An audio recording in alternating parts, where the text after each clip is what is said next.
everybody, let's talk about cats. No, I'm not talking about the fuzzy cats. I'm talking about cat modems. So the cat made by Novation was an acoustic coupler that was inexpensive, and a lot of people use this as their first way of getting online. The cat was produced from the late 70s through the early 80s and was produced in several different forms. They all look very similar, so let me give you a quick primer on what to look for when looking for a cat.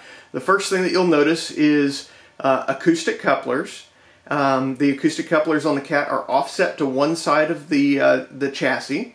Also, every cat also has two LEDs, one for ready, which is carrier detect, and the other to indicate power. This particular cat also has these grooves in the extrusion of the plastic case. Not all cats have that. And it also has a big Novation sticker, shiny little sticker on the back that says Novation, gives the information about the particular modem. Another thing that is particular to the early ones is that these end caps are a cast metal instead of a snap-on plastic. And one quick way to tell that for sure is that the screw locations for the DB25 header will be cast into the end plate. The other thing that you'll notice is that on the very front of the modem there is a screw right here. This screw goes to a truss rod that runs the entire length of the modem, and it actually hooks into the back of this particular location right here, thereby using the screw and the truss rod to hold the two end caps on and thus keep the modem on the inside of the machine. Later, there were other cats that were produced. This one is also going to feature the same grooving in the plastic extrusion for the main casing. Also has the same label that you're used to seeing, or that you saw in the last one. But a big difference with this one, even though it has the same sticker on the bottom of it, is that it no longer has those cast metal end caps. It has just plastic snap-on end caps, and you'll see that the screw locations here are actually screwing into the back of the DB25 header rather than being cast into the end of it. And there's no screw at the front for a truss rod.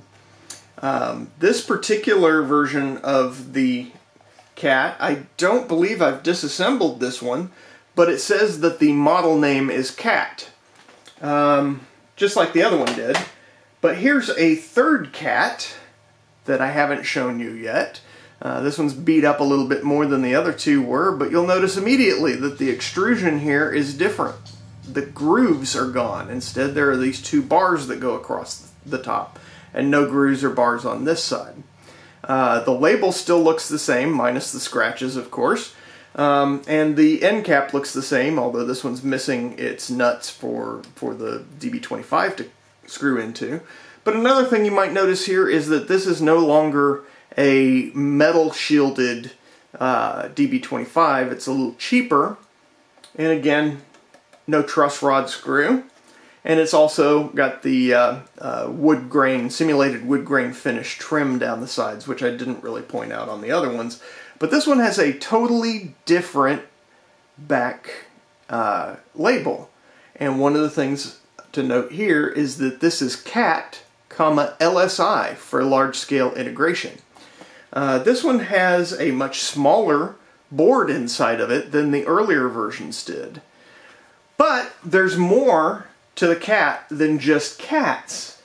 You see, lots of different companies actually produced, or I shouldn't say produced, they OEM'd the cat. So here you have the TRS-80 Telephone Interface 2, which you can immediately recognize as being a cat because two acoustic couplers off to the side. You've got the raised grooves on the extrusion here, the ready and power LEDs, but no Novation labeling on the back side of it. Instead it has Tandy labeling, which somebody has punched a hole through here so they could modify the level at which the transmit carrier amplitude is at.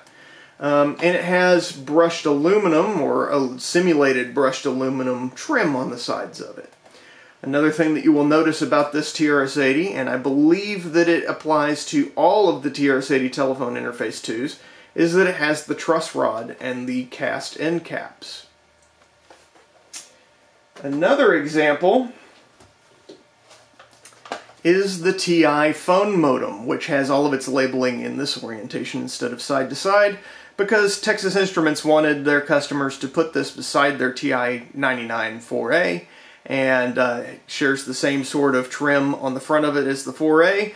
But if I hold it the same way that I held the other ones, you'll immediately notice that it has the couplers offset to one side, and you have a ready and power LED right here. Another thing that's a little unusual about this one, first of all, it's got all plastic end caps, but no built-in DB25. Instead, it's on a captive cable, and this cable is actually wired differently than what the built-in DB25s would be. This one is essentially a null modem because the available serial ports for the TI-99 were actually designed to be used with printers, which are DTE, and modems are DCE. And again, I'm going to cover up the engraved name of the original owner here. There is no Novation badging on the back of it at all. But it doesn't end there. Another popular one that I see pop up all the time on eBay is the Atari 830. The Atari 830 again is a Novation cat. You'll notice that this is much like the much later version of the cat, where instead of grooves it has the two bars that run across the extrusion. But you have your ready and power LEDs, and of course it tells you which direction the cord of the phone should go towards. Another unique thing about the 830, and I don't know for sure if this applies to all models of the 830, is that the connection end cap has two color printing on it. So you've got the yellow and the white, as well as a red line in the center of each of these switches, which is kind of neat. And it also, this is not aluminum, this is just some sort of plastic that's kind of matching the same color as, say, an Atari 800. And so those are the ones that I have out. I also have another one back here. This is the Nixdorf LK4040. You can see a picture of what it's supposed to look like here. And I will go ahead and take this one out of the box just to show it to you. Still all wrapped in plastic. As far as I'm aware, this one was never used, but I could be wrong about that. And so there you have it. That's the Nixdorf LK4040. It is also obviously a cat. It has the 2-bar extrusion, has the ready and power LEDs.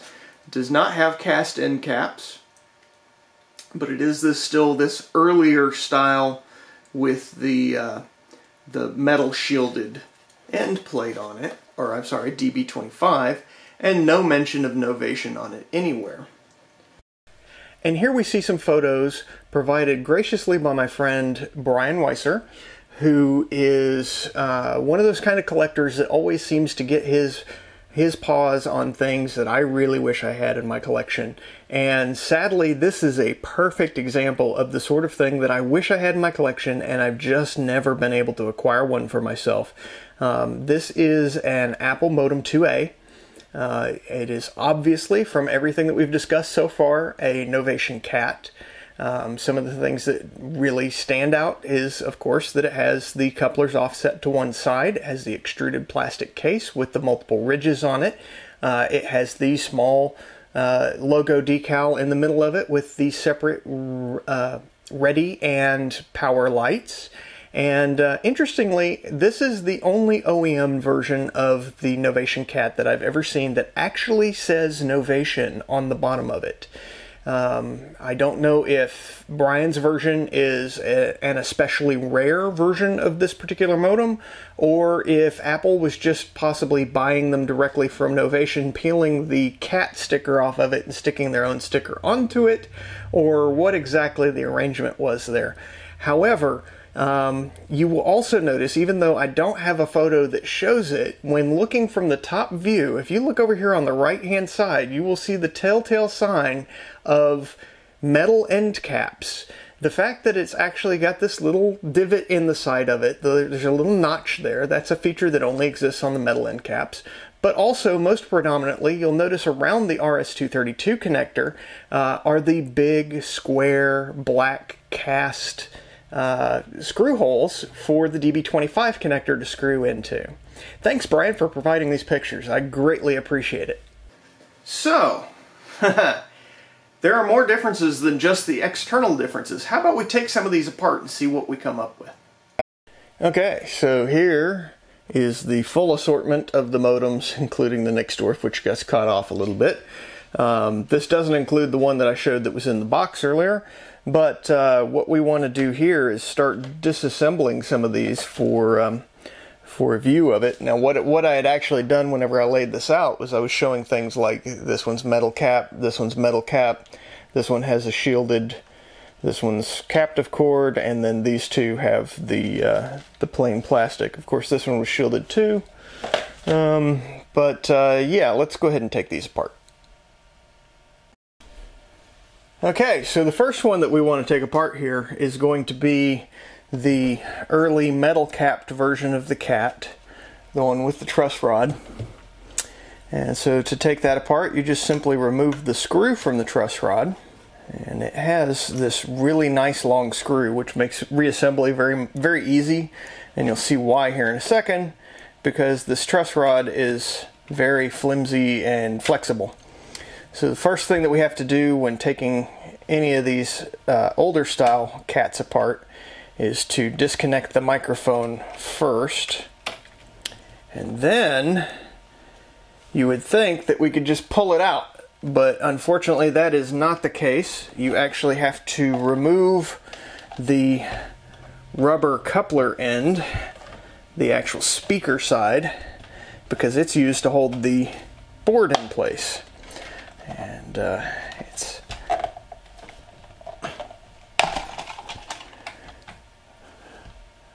so then we've got it out, and you can see the spot right here in the center. That's actually a hole in the PCB that the bottom of this coupler rubber goes into, and that actually locks the board in place beyond the fact that it has that big long truss rod in it. So I'll disconnect the speaker, and now the board will slide out. You can see here what I was saying earlier, that truss rod goes all the way from the front back to the back, and it connects into that DB25 connector there. And so some other things that you'll notice on the board are your two LEDs for ready and power. You also have settings that allow you to tune the transmit and receive carrier, as well as the frequency shift that it should expect whenever it sees a symbol. And you'll see also that the largest chips that you see on this modem are these two right here. So mostly very analog in nature, but there is some digital stuff that's inside of those chips, and those chips are not even sure what those are. This is a 2211 CP, whatever that is. This is a CA3081. But then here's the nuts and bolts of it all. See if I can make that focus in there. I don't know if that's focused or not, but that says Novation Incorporated, 1978. And so that is what the inside of an early Novation cat looks like. So what do you figure we're going to find on the TRS-80 telephone interface 2? Remember, of course, it has the metal end caps with the truss rod. The nylon came off on that one. That's not the way that's supposed to work, because if you start reassembling it, then most likely the screw is just going to tighten the nylon up against that, and once that gets tight, it won't tighten down on the truss rod anymore. So I'll go ahead and transfer that over to the truss rod. But one of the first things that you're sure to notice already is that you can see the end of the PCB here with the microphone plug. That means that it is the exact same board as what we saw in the cat over here. So I'm not even going to bother taking that one apart the rest of the way. So that's the two metal end-capped versions. Now what do you think we're going to find on this cat? This one is the one that also has the large thing, just says cat, doesn't say LSI, and has the shielded metal DB25. My bet is that we will find the big board, and we do. So that one is going to be exactly the same on the inside as the other two are. So we'll go ahead and set it over here. Now what about the LSI cat? This is the one that says cat, comma, LSI on the sticker. Also it has the plastic without the shielded DB25. So let's see if we can get the end cap off here. There's no board. Well, there is a board, it just doesn't come out to the edge. So let's go ahead and take off the coupler here and unplug it. So far it looks very similar, except it doesn't want to come out because the end cap is snap-on instead.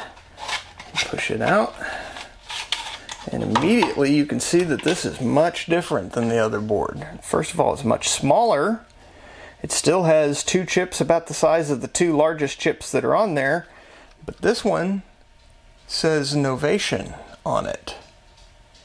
This one says Novation on it. These two are custom chips, so there's a lot less capacitors and resistors and everything on this. They've integrated all of that into these two chips. There's still a little bit on the outside too, but another thing that you'll notice is that instead of having 4 pots to tune up your modem, you only have 2. And that's because the chip here understands what the difference should be from where you set the carrier to what its shift should be. So you don't have to tune both sides of the modem anymore. And again, with the transmit level. And one thing that's different about this guy is that the label is not so big that it covers up the hole that lets you get to the back side of the board with your little miniature screwdriver to change what the transmit level is. That could be really important if you had if you were really far from the phone company and your phone always sounded a lot quieter, or people always told you that your phone sounded a lot quieter than other people that they called, you would need to tune your acoustic modem to where it would output more voltage or more amplitude on the phone signal, on the signal that it was sending to the microphone of the phone, I should say. And that would allow you to overcome that weakness in the phone company from being so far away from the phone company. And so then it goes back together like so. And you plug the speaker back in. And so that is the LSI version with the smaller board inside. Here is the Atari 830 with the plastic end cap. What do you figure we're going to find in here? That's right, it has the LSI version of the board, the same one that we saw in that last cat that we opened up. So I'm not even going to bother opening it up the rest of the way.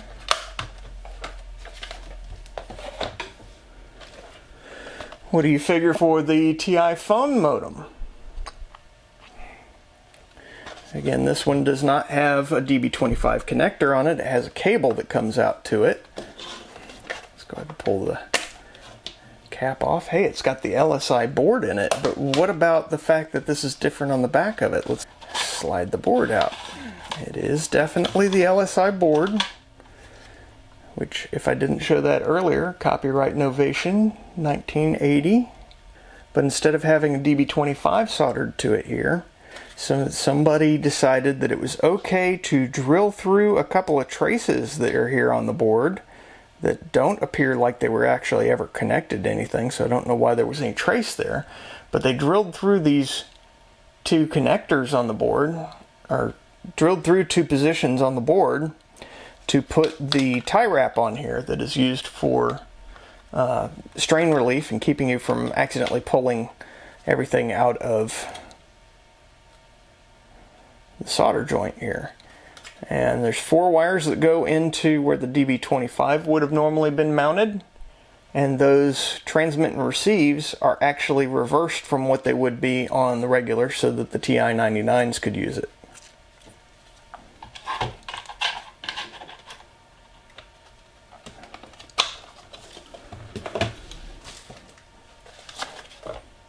So what do you figure about the Nixdorf? It has the shielded DB25 plastic end caps. It has a small sticker, but the small sticker also, normally the hole would be like right there, wouldn't it? This one doesn't have a hole. This one doesn't have a hole. I know this one has a hole. Ah, the hole would normally be right about here. So yes, I can feel it. It's underneath the sticker.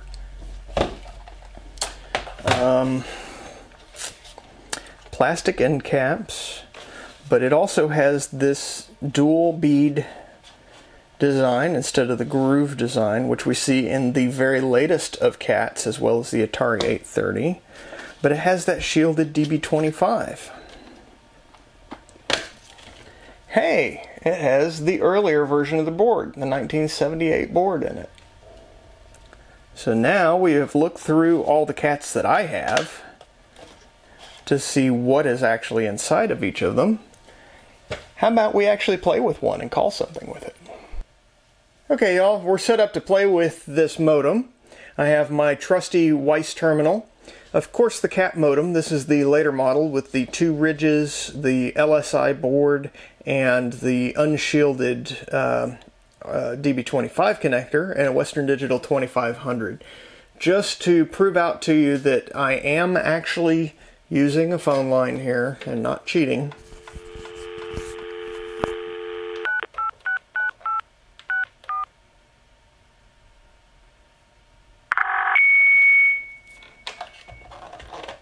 And we got carrier detect, got a little bit of line noise, and it's up.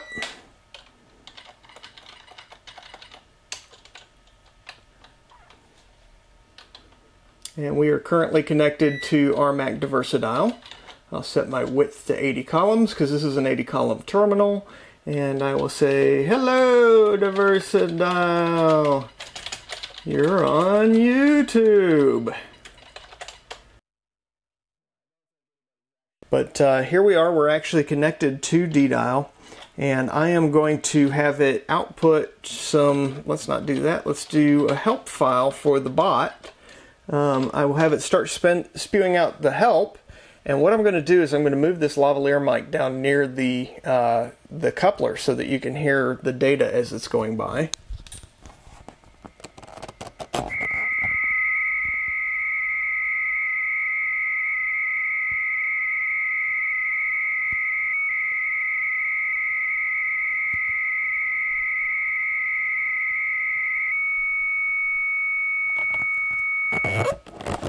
And of course the flip side of that is on our transmit end.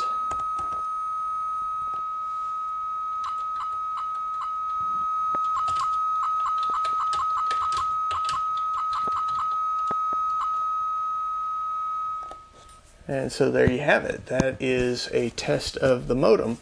Now, to show you that this is actually, definitely sending the data, as if that wasn't enough. Oops, there was some garbage in there. I'm gonna have it start sending some data to us, and then I'm gonna basically just remove the modem and hang up. So for our next test, let's try calling the BBS. So we've got a dial tone again.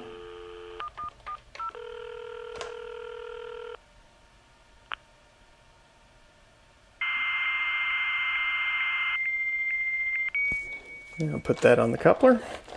It says we're connected. Take a second for the BBS to figure it out, and there we go. We are connected.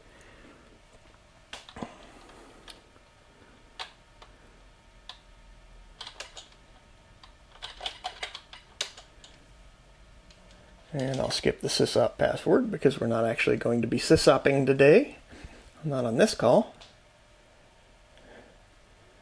And that'll scroll through. So the modem's working perfectly. Of course, it's set to full duplex originate mode because we are originating the phone call. and full duplex, because we expect the system on the other end to echo our characters back to us, so it's able to send in both directions at the same time. And yeah, so that's pretty much that. If you want to try connecting to my equipment, you can get to my equipment from anywhere on the internet. You don't need a modem in order to get to it. You can telnet to d-dial.com.